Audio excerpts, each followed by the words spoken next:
Mga boss, mga bossing at mga madam, ariho ang masarap at ipinagmamalaking kalamay dino sa Batangas.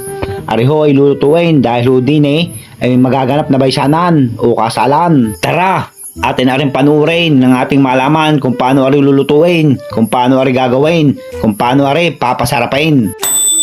Dini ho natin aray sisimulan dini sa arnibal. Iyan ho ay asukal na pula, nalulutuin at tutunawin diyan ho sa tulyase. Hahaluin ang hahaluin hanggang sa iyan ay magkuluan at hanggang sa maluto. Ang isusunod ho diyan ay ang ating gata ng niyog. Ang problema ay nakakalimutan kong i-video. Napasarap ang panunuwad. Kapag nailagay na yung gata ng niyog at nahalaw, isusunod naman ho yung asukal. Kung hindi ho ako nagkakamali, yan ho ay 9 kilaw. Ihuhulog na ang ating asukal diyan ho sa ating tulyase. Tulyaseng may lamang, arnibal at gata ng niyog. Matapos halu-haluin at imekos-mekos, isusunod na at ihuhulog na ho yung